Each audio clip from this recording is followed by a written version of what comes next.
സിനിമാറ്റിൽ ഇനി വരാനിരിക്കുന്ന നല്ലൊരു അടിപൊളി എപ്പിസോഡിന്റെ റിവ്യൂവിലേക്ക് എല്ലാവർക്കും സ്വാഗതം. അങ്ങനെ മുത്തശ്ശനെ അനക്ക് വിളിച്ചിട്ട് കാര്യങ്ങളെല്ലാം സംസാരിച്ചു കൊണ്ടിരുന്നപ്പോൾ പെട്ടെന്ന് ഫോൺ കട്ടായല്ലോ. അതിന്റെ സത്യാവസ്ഥ നമുക്ക് ഇന്നത്തെ എപ്പിസോഡിലാണല്ലോ മനസ്സിലായത്.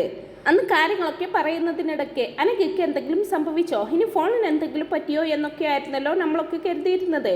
എന്നാൽ അഭി പറഞ്ഞയച്ച ഗുണ്ടകൾ മുത്തശ്ശനോട് സംസാരിച്ചുകൊണ്ടിരിക്കുന്ന അനഘയുടെ പിറകിലൂടെ ചെന്ന് വാ പൊത്തിപ്പിടിക്കുകയും അതിലൂടെ അനഘയുടെ ബോധം നഷ്ടപ്പെട്ട് ഹോസ്പിറ്റലൈസ്ഡ് ആവുകയും ചെയ്യുവാണ്. അങ്ങനെ തന്നെയാണ് ആദർശാണ് ആ കുട്ടിയുടെ അച്ഛനെന്ന് ആദർശിന്റെ ഫോട്ടോ കാണിച്ചു കൊടുത്തുകൊണ്ട് ആ കുട്ടിയെയും പറഞ്ഞു വിശ്വസിപ്പിച്ചിരിക്കുന്നത്. ഇങ്ങനെ ആദർശം ഒന്നിച്ചുള്ള ഫോട്ടോസും ബാക്കി എല്ലാ കാര്യങ്ങളും ഇവന്മാർ 3 പേരും കൂടി പ്ലാൻ ചെയ്ത് അവിടെ അറേഞ്ച് ചെയ്ത് വെക്കുന്നുണ്ട്. ഇങ്ങനെ ബോധം നഷ്ടപ്പെട്ട് കിടക്കുന്ന അനഘയെ ഹോസ്പിറ്റലിലാക്കിയതിനു ശേഷമാണ് ഇവന്മാരെ ബന്ധുക്കളാണെന്നും പറഞ്ഞുകൊണ്ട് മുത്തശ്ശനെ വിളിക്കുന്നത്. ശരിക്കും ആദർശനെ കൊടുക്കാനായിട്ട് ഇതെല്ലാം അഭി ചെയ്യുന്ന പ്ലാനുകളായിരിക്കും. അങ്ങനെ അവന്മാർ കാണണമെന്നൊക്കെ പറഞ്ഞു വിളിക്കുമ്പോൾ മുത്തശ്ശൻ ആദർശനെയും അഭിയെയും കൂട്ടി ഹോസ്പിറ്റലിലേക്കൊക്കെ പോകുന്നുണ്ടെങ്കിലും അനഘയ്ക്ക് സത്യം പറയാൻ സാധിക്കുന്നില്ല. അഭി എന്ന് അവൾ പറയാൻ വരുന്നുണ്ടെങ്കിലും അപ്പോഴേക്കും ആ പെണ്ണ് മരിച്ചു വീഴുകയാണ്. പിന്നെ മുത്തശ്ശൻ ആകെപ്പാട് കൺഫ്യൂഷനിലായി നിൽക്കുവാണ്. കാരണം ആരാണ് അനഘയുടെ കുഞ്ഞിന്റെ അച്ഛൻ, തന്റെ കൊച്ചുമക്കളിൽ ആരാണ് തെറ്റ് ചെയ്തത് എന്ന് അവൾക്ക് പറയാൻ കഴിഞ്ഞില്ലല്ലോ. പുറത്തേക്ക് വന്ന മുത്തശ്ശൻ ആദർശനോടും അഭിയോടും ഇക്കാര്യങ്ങളൊക്കെ പറഞ്ഞ് ആരാണ് അതിന് ഉത്തരവാദി എന്ന് ചോദിക്കും. എന്നാൽ അവർ രണ്ടുപേരും തങ്ങളല്ലെന്ന് പറയുമ്പോഴേക്കും മുത്തശ്ശൻ ആദർശനോടായിട്ട് ചോദിക്കുന്നുണ്ട്, ഇനി ഒരു പക്ഷെ അനിയായിരിക്കുമോ, ഹനിക്ക് അനക എന്നുള്ളൊരു പെൺകുട്ടിയുമായിട്ട് എന്തെങ്കിലും ബന്ധമുള്ളതായിട്ട് നിന്നോട് പറഞ്ഞിരുന്നോ എന്നൊക്കെ ചോദിക്കും. ഒരിക്കലും അതിന് സാധ്യതയില്ല മുത്തശ്ശ എന്ന് ആദർശ് പറയുമ്പോൾ അനഘയുടെ ബന്ധുക്കൾ എന്ന പേരിൽ അവിടെ എത്തിയിരിക്കുന്ന അഭി ഏർപ്പാടാക്കിയ ഗുണ്ടകൾ മുത്തശ്ശനോടായിട്ട് പറയുന്നുണ്ട്, മൂർത്തി സാർ ഒന്ന് അനഘയുടെ വീട് വരെ വരണം, വന്നിട്ട് ആ കൊച്ചിനെ ഒന്ന് കാണണം. അങ്ങനെ അവർ പറയുന്നതിന്റെ ഉദ്ദേശം തന്നെ ആ കുട്ടിയോട് ആദർശാണ് ആ കുട്ടിയുടെ അച്ഛനെന്ന് അഭിയും മറ്റുള്ളവരും പറഞ്ഞു വിശ്വസിപ്പിച്ചിട്ടുണ്ടാകും. അതുകൂടാതെ ആദർശിന്റെ ഫോട്ടോയൊക്കെ അവിടെ വെച്ചിട്ടുമുണ്ടാവും. അപ്പൊ ആ കുട്ടി അവിടെ ചെല്ലുമ്പോൾ പറയുമല്ലോ ആദർശാണ് തന്റെ അച്ഛനെന്ന്. അതിനു വേണ്ടിയിട്ടാണ് ആ ഗുണ്ടകൾ അഭിയുടെ നിർദ്ദേശപ്രകാരം മുത്തശ്ശനെ അങ്ങോട്ട് ക്ഷണിക്കുന്നത്. അങ്ങനെ മുത്തശ്ശനൊക്കെ അവിടേക്ക് ചെല്ലുവാണ്. അവിടെ ചെല്ലുമ്പോൾ കാണുന്നത് അനഘയുടെ ഡെഡ് ബോഡിക്കരികിൽ ഇരുന്നു കൊണ്ട് ആ കുഞ്ഞിങ്ങനെ കരയുന്നതാണ്. അങ്ങനെ അഭി ചുറ്റും നോക്കുന്നുണ്ട്. അവിടെ ആദർശിന്റെ ഫോട്ടോയൊക്കെ കാണുന്നതും എല്ലാം താൻ പറഞ്ഞതനുസരിച്ച് സെറ്റാക്കി വെച്ചതിൽ അഭിക്ക് നല്ല സന്തോഷം തോന്നുന്നുണ്ട്. അവിടെ ആദർശിന്റെ ഫോട്ടോയും ആദർശും അനഘയും കുഞ്ഞും ഒരുമിച്ച് നിൽക്കുന്ന ഫോട്ടോയും എല്ലാം സെറ്റാക്കി വെച്ചിട്ടുണ്ടാവും. അങ്ങനെ കുട്ടിയുടെ അച്ഛൻ ആരാണെന്നുള്ള കൺഫ്യൂഷനിൽ ഇങ്ങനെ നിൽക്കുമ്പോഴായിരിക്കും അവിടെ വെച്ച് ആ ബന്ധുക്കൾ പറയുന്നത് ആദർശാണ് കുട്ടിയുടെ അച്ഛനെന്ന്. ആ ഫോട്ടോ കണ്ടോ എന്നൊക്കെ പറഞ്ഞുകൊണ്ട് അവിടെ ഭിത്തിയിലുള്ള ആദർശിന്റെ ഫോട്ടോയൊക്കെ മുത്തശ്ശന് കാണിച്ചു കൊടുക്കുന്നുണ്ട്. അതെല്ലാം കണ്ടു കേട്ടു എന്ത് ചെയ്യണമെന്നറിയാതെ നിൽക്കുമായിരിക്കട്ടോ മുത്തശ്ശൻ. പെട്ടെന്നത് കേട്ട ദേഷ്യത്തിൽ എന്താണ് പറഞ്ഞതെന്ന് ചോദിച്ച് ആദർശ് അവരെ അടിക്കാനൊക്കെ ആയിട്ട് പോകുന്നുണ്ടെങ്കിലും മുത്തശ്ശൻ ഒന്നും മിണ്ടാനാകാതെ അവനെ പിടിച്ചു മാറ്റുവാണ്. ഞാനല്ല മുത്തശ്ശ, എനിക്ക് ഇവളുമായിട്ട് യാതൊരു ബന്ധവുമില്ലെന്നൊക്കെ പറഞ്ഞ് ആദർശ് പുറത്തോട്ട് ഇറങ്ങുമ്പോൾ ആ കുട്ടി അച്ഛാന്ന് വിളിച്ചു വന്ന് ആദർശിന്റെ കാലിൽ ചുറ്റിപ്പിടിക്കുവാണ്. ആദർശ് എന്ത് ചെയ്യണമെന്നറിയാതെ നിൽക്കുവാണ്. എന്റെ കുട്ടിയല്ലെന്ന് ആദർശ് 100 ആവർത്തി പറയുന്നുണ്ടെങ്കിലും അച്ഛാ അച്ഛാ എന്നെ കൂടി കൊണ്ടുപോകുന്നു പറഞ്ഞുകൊണ്ട് ആ കുട്ടി ആദർശിന്റെ കാലിൽ ചുറ്റിപ്പിടിച്ച് കരയുക തന്നെയായിരിക്കും. അവിടെ കൂടി നിൽക്കുന്നവരെല്ലാവരും വല്ലാത്തൊരു ആകാംക്ഷയോടെ ഈ ഒരു രംഗം ഇങ്ങനെ കണ്ടുകൊണ്ട് നിൽക്കായിരിക്കും. മൂർത്തി സാറിനും കുടുംബത്തിനും അത് വല്ലാത്തൊരു പേരുദോഷം തന്നെയാണ് ഉണ്ടാക്കിയിരിക്കുന്നത്. ബന്ധുക്കളാണെന്നും പറഞ്ഞ് അവിടെ നിൽക്കുന്നവരെ ആദർശ് തന്നെയാണ് ഈ കുട്ടിയുടെ അച്ഛനെന്നും ആദർശ് പലതവണ ഇവിടേക്ക് വരാറുണ്ടെന്നും അങ്ങനെ പല കാര്യങ്ങളും പറഞ്ഞ് ആദർശാണ് ആ കുട്ടിയുടെ അച്ഛൻ എന്നുള്ള രീതിയിൽ മുത്തശ്ശിനെയൊക്കെ പറഞ്ഞു വിശ്വസിപ്പിക്കുന്നുണ്ട്. അങ്ങനെ അഭിയുടെ ആ കൊടും ചതി നന്നായിട്ട് തന്നെ വർക്കാവുന്നുണ്ട്. ആദർശാണ് ആ കുട്ടിയുടെ അച്ഛനെന്ന് എല്ലാവരും വിശ്വസിക്കത്തക്ക രീതിയിലാണ് കാര്യങ്ങളെല്ലാം ക്രിയേറ്റ് ചെയ്തിരിക്കുന്നത്. മുത്തശ്ശനല്ല, ഇനി ആരാണെങ്കിൽ പോലും അതെല്ലാം വിശ്വസിച്ചു പോവും. കാരണം അത്രയ്ക്ക് പെർഫെക്റ്റ് ആയിട്ടാണ് അഭി എല്ലാ കാര്യങ്ങളും ചെയ്തു വെച്ചിരിക്കുന്നത്. ആദർശിനെ കരിവാരി തേക്കാൻ ഒരു അവസരം നോക്കി നടന്നിരുന്ന അഭിക്ക് ഇതൊരു വീണ് കിട്ടിയ അവസരം തന്നെയാണല്ലോ. സത്യം പറയാൻ ഇനി അനഘ ജീവനോടെ ഇല്ലല്ലോ. ഇതിപ്പോൾ അനഘക്കൊഴികെ സത്യം മറ്റാർക്കും അറിയാത്തത് കൊണ്ട് തന്നെ അഭിക്ക് കാര്യങ്ങൾ കുറച്ചുകൂടി എളുപ്പമായല്ലോ. അങ്ങനെ നാട്ടുകാരുടെയും ബന്ധുക്കളുടെയൊക്കെ നിർബന്ധപ്രകാരം മുത്തശ്ശന് വയ്യാത്ത അവസ്ഥയും കൂടിയല്ലേ. ആ കുട്ടിയും അവിടെ നിന്നിട്ട് കരയുവാണല്ലോ, അച്ഛാ എന്നെയും കൂടി കൊണ്ടുപോകണമെന്നൊക്കെ പറഞ്ഞിട്ട്. അപ്പൊ മുത്തശ്ശൻ ഒന്നും നോക്കാതെ ആ കുട്ടിയെ എടുത്ത് തോളത്തിടുവാണ്. ആദർശ് പലതും പറഞ്ഞ് എതിർക്കാനൊക്കെ നോക്കുന്നുണ്ടെങ്കിലും മുത്തശ്ശൻ ആ കുട്ടിയെ വീട്ടിലേക്ക് കൊണ്ടുവരാൻ തീരുമാനിക്കുവാണ്. കാര്യങ്ങളൊക്കെ സ്മൂത്തായി പോയെന്ന് കാണുമ്പോൾ അഭിക്ക് നല്ല സന്തോഷമാകുന്നുണ്ട്. അഭി ഉദ്ദേശിച്ചതുപോലെ കാര്യങ്ങളൊക്കെ പോയല്ലോ. അങ്ങനെ കുട്ടിയെയും കൊണ്ട് അനന്തപുരിയിലെത്തുമ്പോൾ അനന്തപുരിയിലുള്ളവരും ഇതിന് പിന്നിലുള്ള കഥയൊക്കെ അറിയുമ്പോൾ കുറെ ബഹളങ്ങളും ഒച്ചപ്പാടും ഒക്കെ ഉണ്ടായിട്ട് അങ്ങനെ കുറെ ദിവസങ്ങൾ അങ്ങനെ കഴിഞ്ഞു പോവുകയാണ്. എന്തിനേറെ നയന പോലും ആദർശിനെ വിശ്വസിക്കാൻ കൂട്ടാക്കുന്നില്ല. ആദർശ് അവളുടെ അരികിലേക്ക് ചെല്ലുമ്പോഴൊക്കെ നയന അവനിൽ നിന്നും ഒഴിഞ്ഞു മാറിപ്പോയിക്കൊണ്ടിരിക്കുവാണ്. ആദർശ് പറയണേ, നിൽക്ക് നയനെ, എനിക്ക് പറയാനുള്ളതെങ്കിലും നിനക്ക് കേട്ടുകൂടെ? നിനക്കെന്താ എന്നെ തീരെ വിശ്വാസമില്ലേ? ഞാൻ അങ്ങനെ ഒരു തെറ്റ് ചെയ്യുമെന്ന് നിനക്ക് തോന്നുന്നുണ്ടോ? അതൊക്കെ പോട്ടെ, നിനക്കാണ് ഇങ്ങനെ ഒരു അവസ്ഥ വന്നതെങ്കിൽ നീയാണ് ഇങ്ങനെ ഒരു അബദ്ധത്തിൽ പോയി ചാടിയതെങ്കിൽ ഞാൻ നിന്നെ ഇങ്ങനെ അവോയ്ഡ് ചെയ്ത് നടക്കുമെന്ന് നിനക്ക് തോന്നുന്നുണ്ടോ? നീ അങ്ങനെ ഒരു തെറ്റ് ചെയ്യില്ലെന്ന് എനിക്ക് ഉറപ്പുണ്ട്. അതുകൊണ്ട് തന്നെ സത്യം കണ്ടെത്താൻ ഞാൻ നിന്റെ കൂടെ നിൽക്കായിരിക്കും ചെയ്യാന്നൊക്കെ ആദർശ് പറയുമ്പോൾ നയന ഒരു നിമിഷം ആലോചിച്ച് നോക്കുന്നുണ്ട്. അതല്ലേ സത്യമെന്ന്. ആദർശേട്ടൻ എന്താ പറഞ്ഞു വരുന്നതെന്ന് ചോദിക്കുമ്പോൾ അതെ നയനെ, എൻ്റെ അവസ്ഥ ഇപ്പോൾ ഏതാണ്ട് അതുപോലെ തന്നെയാ. ഒരാൾ ഒരു കുഞ്ഞിനെയും കൊണ്ടുവന്ന് അയാൾ നിന്റെ ഭർത്താവാണെന്നും നിന്നിൽ അയാൾക്ക് പിറന്ന കുഞ്ഞാണെന്നും പറഞ്ഞ് കാണിച്ചു തന്നാൽ ഞാൻ അതങ്ങ് വിശ്വസിക്കണോ? ഞാനത് വിശ്വസിച്ച് നിന്നെ അവോയ്ഡ് ചെയ്ത് നടക്കുമ്പോൾ നിനക്കുണ്ടാകുന്ന ബുദ്ധിമുട്ട് നീ ഒന്ന് ആലോചിച്ച് നോക്കിയേ. അതേ അവസ്ഥയിലാണ് ഇപ്പോൾ ഞാനും കടന്നു പോയിക്കൊണ്ടിരിക്കുന്നത്. ഒരാളും എന്നെ വിശ്വസിക്കാൻ കൂട്ടാക്കുന്നില്ല. എന്തിന്? സ്വന്തം അമ്മ പോലും വിശ്വസിക്കുന്നില്ല. അതിനെ നീയാണ് സത്യം. നിന്റെ തലയിൽ തൊട്ട് ഞാൻ സത്യം ചെയ്യാം. ആ പെണ്ണിനെയോ ആ കുഞ്ഞിനെയോ ഞാൻ ഇന്ന് വരെ കണ്ടിട്ട് പോലുമില്ല. അവരുമായിട്ട് എനിക്ക് യാതൊരു ബന്ധവുമില്ല. മുത്തശ്ശൻ എന്നെ അവിടേക്ക് കൂട്ടിക്കൊണ്ടു പോയപ്പോഴാ ഞാൻ ആദ്യമായി അവളുടെ വീട് തന്നെ കാണുന്നത്. ഞാൻ അവിടെ പോയി നോക്കിയപ്പോൾ ഞാൻ തന്നെ ഞെട്ടിപ്പോയി നയനെ. ആ വീട് മുഴുവൻ എൻ്റെ ഫോട്ടോ, ഞാനും ആ പെണ്ണും നിൽക്കുന്ന ഫോട്ടോ, അതൊക്കെ കണ്ട് ഞാൻ ശരിക്കും അന്താളിച്ച് പോവുക ചെയ്തത്. അവിടെ ഉണ്ടായിരുന്ന 2 പേരാണെങ്കിൽ അവളുടെ ബന്ധുക്കളാണെന്നാ പറഞ്ഞത്. പക്ഷെ എനിക്ക് അവരെ കണ്ടിട്ട് അങ്ങനെയൊന്നും തോന്നിയില്ല. എന്തോ ഒരു വശപ്പിശക് അവരുടെ നോട്ടത്തിലും പെരുമാറ്റത്തിലും ഒക്കെ ഉണ്ടായിരുന്നു. ഏതോ ഗുണ്ടകളുടെ രൂപവും ഭാവവും ഒക്കെ ആയിരുന്നു അവർക്ക്. അവന്മാരും അതെന്റെ കുട്ടിയാണെന്ന് ഉറപ്പിച്ച് പറയാ. പക്ഷെ എനിക്കിപ്പോഴും മനസ്സിലാവാത്തത് ആ കൊച്ചുകുട്ടി, ആ ചന്തുമോള് എന്നെ എന്തിനാ അച്ഛാന്ന് വിളിച്ചതെന്നാ. അതാണ് എനിക്ക് അത്ര ആലോചിച്ചിട്ടും മനസ്സിലാവാത്തതെന്നൊക്കെ ആദർശ് പറയുമ്പോ സത്യാണോ ആദർശയുടെ ഈ പറയുന്നത്? എന്താ നയനെ, ഞാൻ ഇത്രയൊക്കെ പറഞ്ഞിട്ടും നിനക്ക് എന്നെ വിശ്വാസമായില്ലേന്ന് ചോദിക്കുമ്പോ അത് പിന്നെ ആദർശേട്ടാ, അല്ല നിനക്ക് എന്നെ വിശ്വാസമില്ലെങ്കിൽ വേണ്ട. എന്റെ ഭാഗം ഞാൻ പറഞ്ഞു കഴിഞ്ഞു. ഞാൻ തീർത്തും നിരപരാധിയാണ് ഈ ഒരു കാര്യത്തിൽ. ഞാൻ നിന്റെ കൂടെ ഭക്ഷണം കഴിച്ചുകൊണ്ടിരിക്കുമ്പോഴാ മുത്തശ്ശൻ എന്നെ വിളിച്ചിട്ട് എന്തോ കാര്യം പറയാനുണ്ടെന്ന് പറഞ്ഞത്. വന്നപ്പോൾ തന്നെ എന്നെ പിടിച്ച പിടിയാലെ ഹോസ്പിറ്റലിലേക്ക് കൂട്ടിക്കൊണ്ടുപോയി. സത്യമായിട്ടും അവിടെ ചെന്ന് കഴിയുമ്പോഴാ ഞാൻ ഈ സംഭവങ്ങളൊക്കെ അറിയുന്നത് തന്നെ. ഇന്ന് വരെ മറ്റൊരു പെൺകുട്ടിയെ പ്രേമിക്കാത്ത എനിക്ക് പെട്ടെന്നൊരു സുപ്രഭാതത്തിൽ ഇതാ ഒരു കുട്ടിയും കാമുകിയും. ഇതൊക്കെ എവിടെയെങ്കിലും നടക്കുന്ന കാര്യമാണോ? എന്റെ സ്ഥാനത്ത് നീയാണെങ്കിൽ ആ ഒരു അവസ്ഥയൊന്ന് ആലോചിച്ച് നോക്കിയേ. സപ്പോർട്ട് കൂടി നിനക്കില്ലെങ്കിൽ പിന്നെ നീ ജീവിച്ചിരിക്കുവോ? അതുപോലെ തന്നെയാണ് ഇപ്പോൾ എൻ്റെ അവസ്ഥയും. എല്ലാവരും കൂടി എന്നെ ഒറ്റപ്പെടുത്തിക്കൊണ്ടിരിക്കുക. ആ കൂട്ടത്തിൽ നീയും. ജീവിക്കാനുള്ള ആശയം നഷ്ടപ്പെട്ടു പോയി. ജീവിതം തന്നെ മടുത്തെന്നൊക്കെ ആദർശം ഇങ്ങനെ പറയുമ്പോൾ നയനയ്ക്ക് വല്ലാത്ത സങ്കടം തോന്നുന്നുണ്ട്. പക്ഷെ ഇപ്പോൾ ഉണ്ടായ ഈ നാണക്കേടോർത്ത് ജീവൻ കൊടുക്കാനൊന്നും ഞാൻ തയ്യാറല്ല. കാരണം ഞാൻ തെറ്റ് ചെയ്തിട്ടില്ല എന്നുള്ള കാര്യം എനിക്ക് 100% ഉറപ്പാണ്. അതെനിക്ക് തെളിയിക്കണം. ഞാനത് തെളിയിച്ചിരിക്കുമെന്നൊക്കെ ആദർശ് പറയുമ്പോൾ നയന വന്നിട്ട് പറയുന്നുണ്ട്, ആദർശേട്ടാ, നമ്മൾ തമ്മിൽ കാണാൻ തുടങ്ങിയിട്ട് കുറച്ച് കാലമല്ലേ ആയുള്ളൂ.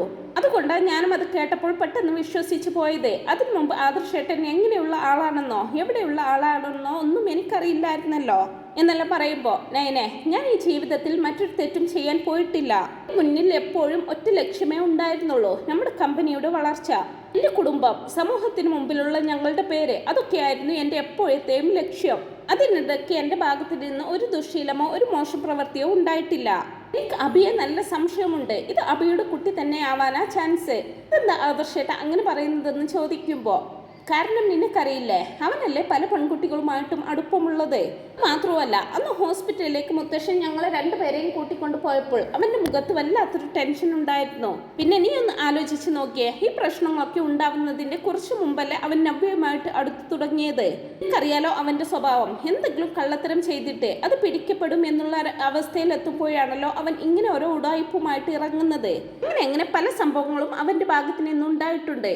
അവന്റെ കാര്യത്തിൽ എനിക്ക് നല്ല സംശയമുണ്ട്. പക്ഷെ അവിടെ ചെന്ന് കഴിഞ്ഞപ്പോൾ ആ കുട്ടി എന്നോട് അങ്ങനെ ബിഹേവ് ചെയ്തതിന്റെ കാര്യമായി എനിക്ക് മനസ്സിലാവാത്തത്. ഇന്ന് വരെ ആ കുട്ടി എന്നെയോ ഞാൻ ആ കുട്ടിയെയോ നേരിട്ട് കണ്ടിട്ടില്ല. എന്നിട്ടും ആദ്യ കാഴ്ചയിൽ തന്നെ ആ കുട്ടി എന്നെ അച്ഛാന്ന് വിളിക്കണമെങ്കിൽ അതിന്റെ പിന്നിൽ എന്തൊക്കെയോ ദുരൂഹതകളുണ്ട്. എന്തോ ഒരു വലിയ ചതി ഇതിന്റെയൊക്കെ പിന്നിൽ ഒളിഞ്ഞിരിപ്പുണ്ടെന്നൊക്കെ ആദർശ് പറയുമ്പോൾ ആദർശേട്ടൻ ഈ പറയുന്നത് സത്യാണോ? അത് സത്യാണെങ്കിൽ എന്റെ ആദർശേട്ടന്റെ നിരപരാധിത്യം ഞാൻ തന്നെ തെളിയിച്ചിരിക്കുമെന്നൊക്കെ പറയുന്നുണ്ട് നയന. സത്യാണ് നയനെ, ഞാൻ ഒരിക്കലും അങ്ങനെ ഒരു തെറ്റ് ചെയ്തിട്ടില്ല. മരിച്ചുപോയ അനഘ എന്ന് പറയുന്ന പെൺകുട്ടിയെയും ചന്തുമോളെയും എനിക്ക് അറിയത്തു പോലുമില്ല. സത്യമായിട്ടും അന്നാണ് ഞാൻ അവരെ ആദ്യമായിട്ട് കാണുന്നത് നയനെ. പക്ഷെ നീ ആ കുഞ്ഞിനെ ഇവിടെ നിന്ന് ഒഴിവാക്കാൻ പറയരുത് നയനെ. ആ കൊച്ചുകുട്ടിക്ക് ആരുമില്ല. അത് ഇവിടെ നിന്ന് എവിടേക്ക് പോവാനാ? ഇപ്പൊ അത് അബിയുടെ കുഞ്ഞാണെങ്കിൽ ഈ വീട്ടിൽ തന്നെയല്ലേ ആ കുഞ്ഞും വളരേണ്ടതെന്നൊക്കെ പറയുന്നുണ്ട് ആദർശ്. ഇല്ല ആദർശേട്ടാ, അതൊരു കൊച്ചു കുഞ്ഞല്ലേ. അമ്മ അമ്മ നഷ്ടപ്പെട്ട് അച്ഛൻ ആരാണെന്ന് അറിയാത്ത ഒരു കൊച്ചു പെൺകുട്ടിയെ ഇവിടെ നിന്ന് പുറത്താക്കാൻ ഞാൻ ഒരിക്കലും ആവശ്യപ്പെടില്ല. അവൾക്ക് ഇവിടെ ഒരു തണൽ കൊടുക്കുക എന്നുണ്ടെങ്കിൽ അത് എന്നും നല്ല കാര്യമായിരിക്കും. ആ മോൾക്ക് നല്ല വിദ്യാഭ്യാസം കൊടുക്കാനും ആ മോളുടെ ജീവിതം സുരക്ഷിതമാക്കാനുമായിരിക്കും ആ പെണ്ണ് അവസാനം വരെ ആഗ്രഹിച്ചിരിക്കുക. അതൊക്കെ ഓർത്തുകൊണ്ടായിരിക്കും അവൾ മരിക്കുമെന്ന് ഉറപ്പായപ്പോൾ മുത്തശ്ശനെ വിളിച്ചത്. പക്ഷെ നിർഭാഗ്യവശാൽ കുഞ്ഞിന്റെ അച്ഛന്റെ പേര് പറയാൻ അവൾക്ക് കഴിഞ്ഞില്ലല്ലോ. എന്തായാലും ആദർശേട്ടൻ ഇപ്പൊ പറഞ്ഞതെല്ലാം സത്യമാണെങ്കിൽ ഇതിന് പിന്നിലുള്ള സത്യം നമുക്ക് കണ്ടെത്തണം ആദർശേട്ടാ. ഇവിടെയുള്ളവരിൽ ആരാണ് കുഞ്ഞിന്റെ അച്ഛൻ എന്ന് എനിക്കറിയണം. ആദർശേട്ടനാണോ, അഭിയാണോ, ഹനിയാണോ, അത് ഞാൻ എല്ലാവരുടെയും മുമ്പിൽ തെളിയിച്ചിരിക്കുമെന്നൊക്കെ പറയുന്നുണ്ട് നയന. തുടർന്ന് ആദർശേട്ടൻ പറഞ്ഞത് വെച്ച് നോക്കുമ്പോൾ അഭിയെ തന്നെയാണ് കൂടുതൽ സംശയിക്കേണ്ടത്. ആദർശേട്ടൻ ഒരു കാര്യം ചെയ്യണം. എങ്ങനെയെങ്കിലും അഭിയുടെ ഫോൺ കൈക്കലാക്കി അത് എന്റെ കയ്യിൽ കൊണ്ടുവന്ന് തരണം. അഭിയാണ് ചതി ചെയ്തതെങ്കിൽ അതിൽ ആ ഫോണിൽ എന്തെങ്കിലുമൊക്കെ കാണാതിരിക്കില്ല. ആ ഫോൺ കയ്യിൽ കിട്ടിയാൽ കുറച്ചുകൂടി കാര്യങ്ങൾ എളുപ്പമാകും. അല്ല ആദർശേട്ടാ, ഈ അനഘയുടെ ഫോണിനെ കുറിച്ച് പിന്നെ ഒരു വിവരവുമില്ലേ?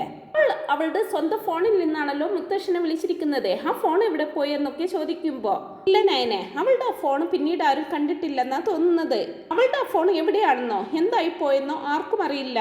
അതാണ് എന്നെ കൂടുതൽ സംശയിപ്പിക്കുന്നത്. കാരണം ആ ഫോണിൽ നിന്നാണല്ലോ അനക്ക് മുത്തശ്ശനെ വിളിച്ചിരിക്കുന്നത്. അവളുടെ ഫോണെങ്കിലും നമ്മുടെ കയ്യിൽ കിട്ടിയിരുന്നെങ്കിൽ അവളുടെ ഭർത്താവ് ആരാണെന്നും ആ കുട്ടിയുടെ അച്ഛൻ ആരാണെന്നും നമുക്ക് കണ്ടുപിടിക്കാമായിരുന്നു.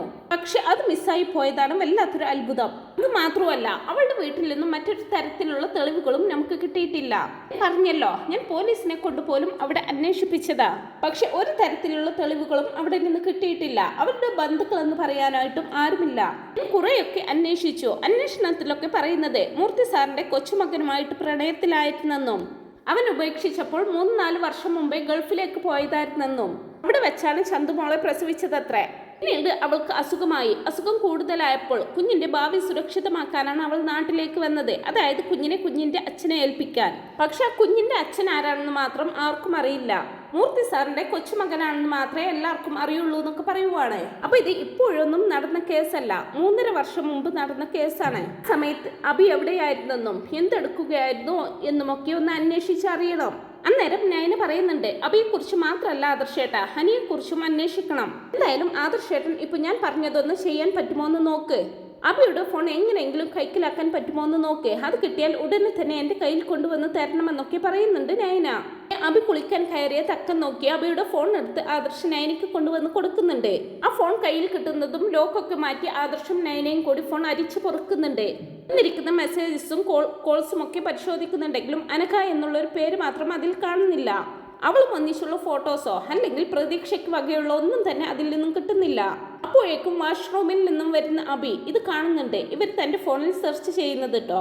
അവർ രണ്ടുപേരുമാണെങ്കിൽ അഭി വരുന്നുണ്ടോ എന്ന് നോക്കിക്കൊണ്ടായിരിക്കും ഇങ്ങനെ സെർച്ച് ചെയ്യുന്നത്.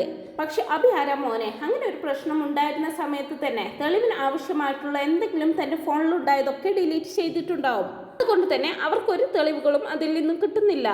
ഇങ്ങനെ മനസ്സിൽ പറയുന്നുണ്ട്, എന്റെ അടുത്താണോടോ നിന്റെ കളി? എനിക്കറിയാം ഇങ്ങനെ എന്തെങ്കിലുമൊക്കെ സംഭവിക്കുമെന്ന്. ഇപ്പൊ നിന്റെ ഭാര്യയും നിനക്ക് സപ്പോർട്ടാണല്ലോ. അവളിപ്പൊ നിന്നെ അന്ധമായിട്ട് വിശ്വസിക്കുന്നുണ്ട്. അത് ഞാൻ വൈകാതെ തന്നെ ഉടച്ചു തരാമടാ. ഈ നാടകം ഉടൻ തന്നെ ഞാൻ ഇല്ലാതാക്കി തരാമെന്നൊക്കെ ആദർശ് ഇങ്ങനെ മനസ്സിൽ പറയുന്നുണ്ട്. അങ്ങനെ ഫോണിൽ നിന്നും തെളിവുകളൊന്നും കിട്ടാത്തത് കൊണ്ട് തന്നെ എന്തെങ്കിലും ഒരു തെളിവ് കിട്ടാതിരിക്കില്ല എന്നൊക്കെ ഓർത്ത് ഇവർ രണ്ടുപേരും കൂടി അന്വേഷിക്കാനായിട്ട് ഇറങ്ങി പുറപ്പെടുവാണ്. എന്നാലും അഭിയുടെ ഫോണിൽ നിന്ന് നമ്മൾ സംശയിച്ച രീതിയിൽ ഒന്നും കിട്ടിയില്ലല്ലോ ആദർശേട്ടാ എന്നൊക്കെ പറയുമ്പോ നീ വിഷമിക്കാതിരിക്കാനായിനെ. ദൈവം നമ്മുടെ കൂടെ ഉള്ളപ്പോൾ എന്തെങ്കിലും ഒരു തെളിവ് നമുക്ക് കിട്ടാതിരിക്കില്ല. എനിക്കുറപ്പുണ്ട് ഇതിന് പിന്നിൽ അവൻ തന്നെയാണെന്ന്. കാരണം നമ്മൾ അവന്റെ ഫോൺ കയ്യിലെടുത്തപ്പോൾ അവനിൽ എന്തൊക്കെയോ വെപ്രാളം ഉള്ളതുപോലെ ഞാൻ ശ്രദ്ധിച്ചു. ഫോൺ കാണാതായിട്ടുണ്ടെങ്കിൽ അത് മാറ്റാൻ അത്രയും കുബുദ്ധിയുള്ള ഒരാൾക്കേ പറ്റുള്ളൂ. അപ്പൊ പിന്നെ സ്വന്തം ഫോണിൽ തെളിവുകൾ എന്തെങ്കിലും ഉണ്ടെങ്കിൽ അത് ഇറേസ് ചെയ്യാനാണോ അവനൊക്കെ പാടെന്ന് പറയുന്നുണ്ട് ആദർശ്. അതിനിടക്ക് അവരെ അനിയെയും സംശയിക്കുന്നുണ്ട് കേട്ടോ. ഹനിയെ പിടിച്ച് അവർ രണ്ടുപേരും ശരിക്കും കുടയുന്നുണ്ട്. ഈ നല്ല രീതിയിൽ ചോദ്യം ചെയ്യുമ്പോൾ അനി അതിൽ ഇന്നസെന്റ് ആണെന്നും ഹനിയുടെ മനസ്സിൽ നന്ദു എന്നൊരു പെൺകുട്ടി മാത്രമേ ഉള്ളൂ എന്നും അവർക്ക് മനസ്സിലാവുന്നുണ്ട്. അങ്ങനെ ഇവർക്ക് അഭിയാണ് സംശയമെന്ന് അറിയുന്ന അനി ആദർശിനോടായിട്ട് പറയുവാണ്, ആദർശേട്ടനും ഞാനും തെറ്റ് ചെയ്തിട്ടില്ലെന്ന് നമുക്ക് പൂർണ്ണ വിശ്വാസമുള്ളിടത്തോളം കാലം അഭി തന്നെയായിരിക്കും ഇതിന് പിന്നിലെ തെറ്റുകാരൻ. അഭി ഒരുപാട് പെൺകുട്ടികളുമായിട്ട് കറങ്ങി നടക്കാറുണ്ടായിരുന്നല്ലോ. നവ്യ എടുത്തിയെ കല്യാണം കഴിക്കുന്നതിന് മുമ്പേ ഒരുപാട് പെൺകുട്ടികളെ അവൻ വശീകരിച്ച് ഹോട്ടൽ മുറികളിലൊക്കെ കൊണ്ടു നടക്കാറുണ്ടായിരുന്നു. അതിലൊരു പെൺകുട്ടി മാത്രമായിരിക്കും ആദർശേട്ടായി മരിച്ചുപോയ അനഘ എന്നൊക്കെ അനി പറയുമ്പോൾ ശരിയായിരിക്കും ആദർശേട്ടാ. അന്ന് തന്നെ എന്തൊക്കെ പറഞ്ഞാണെന്നറിയോ നവ്യേച്ചയെ അവൻ ഇവിടെ നിന്ന് മയക്കി കൊണ്ടുപോയത്. അതിനുശേഷം രാത്രിയൊക്കെ ഒരുപാട് തവണ മറ്റാരും കാണാതെ നവ്യേച്ചയെ അവൻ കാണാൻ വന്നിട്ടുമുണ്ടായിരുന്നു. ഇങ്ങനെയാണ് വിവാഹ ദിവസം അതിരാവിലെ നവ്യേച്ചയും കൊണ്ട് അവൻ ഹോട്ടലിലേക്ക് പോയത്. ആ ഹോട്ടലിൽ വെച്ച് ചേച്ചി ഒരു കാര്യവും അറിഞ്ഞിട്ടുണ്ടായിരുന്നു. ഇതുപോലെ പല പെൺകുട്ടികളുമായിട്ട് അബി ഇവിടേക്ക് വരാറുണ്ടെന്ന്. അങ്ങനെയാണെങ്കിൽ അബി തന്നെയായിരിക്കും തെറ്റ് ചെയ്തിരിക്കുക ആദർശേട്ടാ. എന്തായാലും ഇത് പിടിക്കപ്പെടും. അവൻ ഇതിൽ വെട്ടിലാവുമെന്നൊക്കെ തോന്നിയപ്പോൾ അവൻ തന്നെയായിരിക്കും ഇതെല്ലാം ആദർശേട്ടന്റെ തലയിലിട്ടത്. അനഘയുടെ ബന്ധുക്കളായിട്ട് രണ്ടുപേര് അവിടെ ഉണ്ടായിരുന്നെന്നല്ലേ ആദർശേട്ടൻ പറഞ്ഞത്. അവരെ കണ്ടുപിടിച്ച് ചോദ്യം ചെയ്താൽ ചിലപ്പോൾ കാര്യങ്ങൾ കുറച്ചുകൂടി എളുപ്പമാവും. നമുക്ക് ആ വഴിക്കൊന്ന് അന്വേഷിച്ചാലോ എന്ന് നയന ചോദിക്കുമ്പോൾ അങ്ങനെ ചെയ്യാമെന്ന് തീരുമാനിക്കുവാണ് കേട്ടോ. ഇതിന്റെ കൂടെ തന്നെ അബിയെ വാച്ച് ചെയ്യാനും തീരുമാനിക്കുന്നുണ്ട് അവര്. എന്നാൽ ഇവിടെ അനന്തപുരിയിൽ മുത്തശ്ശനും മുത്തശ്ശിക്കും ഒക്കെ ആ കുഞ്ഞിനോട് പ്രത്യേക ഒരു വാത്സല്യവും സ്നേഹവും ഉണ്ടായിരിക്കും. ആദർശിന്റെ മകളാണ് എന്നായിരിക്കും അവരെല്ലാവരും വിശ്വസിച്ചിരിക്കുക. എന്നാൽ ദേവയാനി മാത്രം കുഞ്ഞിനോട് അടുക്കാനോ സ്നേഹം കാണിക്കാനോ ഒന്നും തയ്യാറാവുന്നില്ല. കാരണം ആദർശിന്റെ മകളാണെങ്കിൽ പോലും നയനിക്ക് ദോഷമായിട്ട് വരുന്ന ഒന്നും ദേവയാനിയും ഇഷ്ടപ്പെടില്ലല്ലോ. എന്നാൽ ദേവയാനി ഒഴികെ ബാക്കി എല്ലാവരും ആ കുഞ്ഞിനെ കൊഞ്ചിക്കുകയും ഒക്കെ ചെയ്യുന്നുണ്ട്. എല്ലാവർക്കും ഒരു പോസിറ്റീവ് എനർജി പോലെ ആയിരിക്കും ആ കുഞ്ഞിന്റെ വരവോട് കൂടി. ജയൻ പോലും ദേവയാനിയോടായിട്ട് പറയുന്നുണ്ട്, എടി എന്തൊക്കെയാണെങ്കിലും ഈ കുടുംബത്തിലെ ചോരയാണല്ലോ ആ കുഞ്ഞിന്റെ സിരകളിലും ഒഴുകുന്നത്. എല്ലാവരും പറയുന്നത് പോലെ നമ്മുടെ മകന്റെ കുഞ്ഞാണെന്നൊന്നും എനിക്ക് വിശ്വാസമില്ല. കാരണം നമ്മുടെ മകൻ ഒരിക്കലും അങ്ങനെ ഒരു തെറ്റ് ചെയ്യില്ലെന്നാണ് എൻ്റെ വിശ്വാസം. എന്തായാലും കാര്യങ്ങൾ കാലം തെളിയിക്കട്ടെ. പക്ഷെ എന്തായാലും ഇവിടുത്തെ ചോര തന്നെയാണല്ലോ ആ കുട്ടി. അല്ലെങ്കിൽ അനി, അല്ലെങ്കിൽ അബി, അതുമല്ലെങ്കിൽ നമ്മുടെ മോൻ. ആണെങ്കിലും നമ്മുടെ കുടുംബത്തിലെ ചോര തന്നെയല്ലേ. അപ്പൊ പിന്നെ നീ ആ കുഞ്ഞിനെ ലാളിക്കാതിരിക്കേണ്ട ആവശ്യമുണ്ടോ എന്ന് ചോദിക്കുന്നുണ്ട്. ഏട്ടാ, ഞാൻ എങ്ങനെയാ അങ്ങനെയൊക്കെ ചെയ്യുന്നത്? ജേട്ടനൊന്ന് ആലോചിച്ച് നോക്കിയേ. നയനയുടെ ഇപ്പോഴത്തെ മാനസികാവസ്ഥ എന്തായിരിക്കുമെന്ന്. ഇരിക്കുമ്പോൾ ഞാൻ ആ കുഞ്ഞിനെ കൊഞ്ചിക്കാനും ലാളിക്കാനും ഒക്കെ പാടുണ്ടോ ജയേട്ടാ? അങ്ങനെ വന്നാൽ നയന മോള് കൂടുതൽ ആദർശിനെ സംശയിക്കില്ലേ എന്നൊക്കെ പറയുവാണ് ദേവയാനി. നീ പറഞ്ഞത് ശരിയാ. നയന മോൾക്ക് അത് വല്ലാത്ത സങ്കടം തന്നെയായിരിക്കും. നീ നമ്മുടെ അച്ഛനെയും അമ്മയെയും ഒക്കെ ശ്രദ്ധിച്ചോ? ചന്തുമോളുടെ വരവോട് കൂടി അവർ വല്ലാത്ത സന്തോഷത്തിലാണ്. ചന്തുമോളുടെ കളിയും ചിരിയുമെല്ലാം അവർക്ക് വല്ലാത്തൊരു പോസിറ്റീവ് എനർജി നൽകുന്നുണ്ട്. അച്ഛനാണെങ്കിൽ അസുഖം പോലും മറന്ന മട്ട. നവ്യയുടെ കുഞ്ഞു വരുമ്പോഴാണ് അവർക്ക് ഇങ്ങനെ ഒരു മാറ്റം വരുമെന്ന് ഞാൻ കരുതിയിരുന്നത്. പക്ഷെ ഇത്ര പെട്ടെന്ന് അച്ഛനും അമ്മയ്ക്കും ഇങ്ങനെ ഒരു മാറ്റം ഞാൻ ഒരിക്കലും പ്രതീക്ഷിച്ചില്ല എന്നൊക്കെ പറയുന്നുണ്ട് ജയൻ. അങ്ങനെ ചന്തുമോള് അനന്തപുരിയിലുള്ള എല്ലാവരുമായിട്ട് നല്ല ഇണക്കത്തിലാവുന്നുണ്ട്. എന്നാൽ അഭി മാത്രം അവളുടെ അടുത്തേക്കൊന്നും പോകുന്നില്ല കേട്ടോ. ആദർശനും നയനയ്ക്ക് പോലും സ്വന്തം കുഞ്ഞല്ലെങ്കിൽ പോലും അതിനോട് ഒരു പ്രത്യേക വാത്സല്യവും സ്നേഹവും ഒക്കെ ഉണ്ടായിരിക്കും. ഇതിന്റെയൊക്കെ ഇടയിലും ആദർശം നയനയും സത്യാവസ്ഥ കണ്ടെത്താൻ ഇറങ്ങി പുറപ്പെടുന്നുണ്ട്. ഒരുപാട് അന്വേഷിച്ചിട്ടും ഒരു തുമ്പ് കിട്ടാതെ അങ്ങനെ നിരാശയോടെ ആദർശ് വരുമ്പോഴായിരിക്കും അപ്രതീക്ഷിതമായിട്ട് ആ രണ്ട് ഗുണ്ടകൾ ആദർശിന്റെ മുമ്പിലേക്ക് എത്തുന്നത്. അവര് ആദർശിനെ കണ്ട് പേടിച്ച് ഓടാനൊക്കെ തുടങ്ങുന്നുണ്ടെങ്കിലും ആദർശ് അവരെ രണ്ടുപേരെയും പിടികൂടുകയാണ് കേട്ടോ ചെയ്യുന്നത്. ആദർശ് അവരെ പിടിച്ചിട്ട് നന്നായിട്ട് എടുത്തിട്ട് പെരുമാറി ഒരിടത്ത് കൊണ്ടുപോയി കെട്ടിയിടുകയാണ്. കൂട്ടിന് അനിയെയും വിളിക്കുന്നുണ്ട്. ശേഷം അവരെ ഒരുപാട് ഭീഷണിപ്പെടുത്തി അവരെ കൊണ്ട് സത്യം പറയിപ്പിക്കുകയാണ് ചെയ്യുന്നത്. അതിമൊന്നും അവരൊന്നും വിട്ടു പറയാൻ തയ്യാറാവുന്നില്ലെങ്കിലും ആദർശേട്ടൻ പോലീസിനെ വിളിക്കേ. പോലീസിന്റെ കയ്യിൽ നിന്നും അടി കിട്ടുമ്പോൾ ഇവർ താനും സത്യം പറഞ്ഞോളൂ എന്നൊക്കെ അനി പറയുമ്പോ, അയ്യോ സാറേ, പോലീസിനെ വിളിക്കരുത്, ഞങ്ങൾ സത്യം പറയാമെന്നും പറഞ്ഞുകൊണ്ട് സംഭവിച്ച കാര്യങ്ങൾ മുഴുവൻ അവർ ആദർശിനോട് പറയുന്നുണ്ട്. അങ്ങനെ അബി സാർ പറഞ്ഞത് പ്രകാരമാണ് ഞങ്ങൾ എല്ലാ കാര്യങ്ങളും ചെയ്തതെന്ന് അവർ തുറന്നു പറയുന്നുണ്ട് കേട്ടോ. അങ്ങനെ അബിയാണ് കൊടുംചതി ചെയ്തതെന്നും അബിയാണ് ആ കുഞ്ഞിന്റെ അച്ഛനെന്നും ആദർശനും അനിക്കും നയനയ്ക്കും മനസ്സിലാവുന്നുണ്ട്. ഗുണ്ടകൾ പറഞ്ഞ കാര്യങ്ങളൊക്കെ തെളിവ് സഹിതം ഫോണിൽ റെക്കോർഡ് ചെയ്ത് വെക്കുന്നുണ്ട് ആദർശ്. അങ്ങനെ എല്ലാ കാര്യങ്ങളും ആദർശും നയനയും അറിയുമ്പോഴേക്കും നവ്യയുടെ പ്രസവം അടുക്കാറായിട്ടുണ്ടാവും. നവ്യക്കാണെങ്കിൽ ഇപ്പൊ അബിയെ പൂർണ്ണ വിശ്വാസവും അബിയോട് വല്ലാത്ത സ്നേഹവുമാണല്ലോ. അതുകൊണ്ട് തന്നെ നവ്യയുടെ പ്രസവ സമയത്ത് ഒരു കോംപ്ലിക്കേഷൻ വേണ്ട. അവളുടെ പ്രസവം കഴിയുന്നത് വരെ ഈ ഒരു കാര്യം മറച്ചു വെക്കാൻ തീരുമാനിക്കുകയാണ് അവർ 3 പേരും. അങ്ങനെ സത്യാവസ്ഥയൊക്കെ മനസ്സിലാക്കിയതിന് ശേഷം ആദർശന് വല്ലാത്ത സ്നേഹം തന്നെയായിരിക്കും കേട്ടോ ചന്തുമോളോട്. സ്വന്തം മക്കളെ പോലെ ആയിരിക്കും ചന്തുമോളെ കൊണ്ടു നടക്കുന്നത് ആദർശും നയനയും. അബിയാണെങ്കിലോ ഇവർ സത്യം അറിഞ്ഞു എന്നൊന്നും അറിയാതെ തന്റെ പദ്ധതികളൊക്കെ വിജയിച്ചതിന്റെ സന്തോഷത്തിൽ ഇങ്ങനെ നടക്കുമായിരിക്കും. അങ്ങനെ ഇരിക്കെ നവ്യയുടെ പ്രസവമൊക്കെ അടുക്കാറാകുന്നുണ്ട്. നവ്യയുടെ പ്രസവത്തിൽ ഒരുപാട് കോംപ്ലിക്കേഷനും പല പ്രശ്നങ്ങളും ഒക്കെ ഉണ്ടാകുന്നുണ്ട്. പ്രസവത്തിൽ ഒരുപാട് കോംപ്ലിക്കേഷനൊക്കെ ഉണ്ടായി കുഞ്ഞ് നഷ്ടപ്പെടുന്ന അവസ്ഥയിൽ വരെ എത്തുന്നുണ്ട്. അങ്ങനെ ഒരുപാട് ട്വിസ്റ്റ് നിറഞ്ഞ സംഭവങ്ങളൊക്കെയാണ് ഇനി വരാനായിട്ട് പോകുന്നത്. ഈ ഒരു റിവ്യൂ നിങ്ങൾക്ക് ഇഷ്ടപ്പെട്ടെങ്കിൽ വീഡിയോ ഒന്ന് ലൈക്ക് ചെയ്യാനും ചാനൽ ഒന്ന് സബ്സ്ക്രൈബ് ചെയ്ത് സപ്പോർട്ട് ചെയ്യാനും മറക്കല്ലേ friends. Thanks for watching my video.